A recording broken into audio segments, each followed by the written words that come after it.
రాష్ట్ర అసెంబ్లీ సార్వత్రిక ఎన్నికలకు సంబంధించి పిఠాపురంలో ఎమ్మెల్యేగా పోటీ చేస్తున్న అభ్యర్థుల నామినేషన్ల పరిశీలన కార్యక్రమాన్ని మండల ప్రజా పరిషత్ కార్యాలయంలో ఎన్నికల రిటర్నింగ్ అధికారి ఎస్ రామసుందరారెడ్డి చేపట్టారు.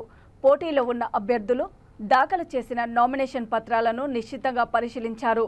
అనంతరం ఎలక్షన్ రిటర్నింగ్ అధికారి రామసుందర్రెడ్డి మీడియాకు వివరాలు వెల్లడిస్తూ జాతీయ, ప్రాంతీయ పార్టీల అభ్యర్థులు, ఇండిపెండెంట్ అభ్యర్థులతో సహా మొత్తం 22 మంది అభ్యర్థుల నామినేషన్లను ఆమోదించడం జరిగిందని తెలియజేశారు.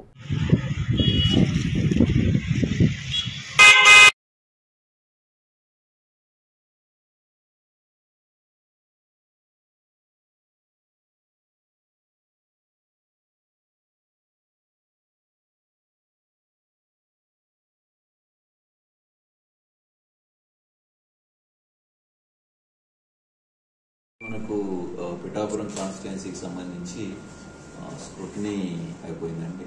టోటల్గా మనకు 23 మంది candidates 35 sets of nominations file చేయడం జరిగింది.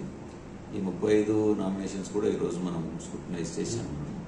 దీంట్లో ఒక క్యాండిడేట్ మనకి సబ్స్టిట్యూట్ క్యాండిడేట్గా మనకు వేయడం జరిగింది. So main candidate nomination accept చేయడంతో ఆ substitute candidate part 1 of the nomination paper ఒకటే ఫిల్ చేయడంతో సబ్స్టిట్యూట్ క్యాండిడేట్ నామినేషన్ రిజెక్ట్ చేశాము. మిగతా 34 సెట్స్ కరెక్ట్గా ఉన్నాయి. అంటే 22 మంది క్యాండిడేట్స్ నామినేషన్స్ కరెక్ట్గా ఉన్నాయి. అవన్నీ యాక్సెప్ట్ చేయడం జరిగింది.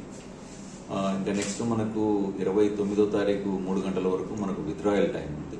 ఆ విత్డ్రాయల్ అయిపోతూనే మనకి సింబల్స్ అలాట్మెంట్ జరుగుతుంది.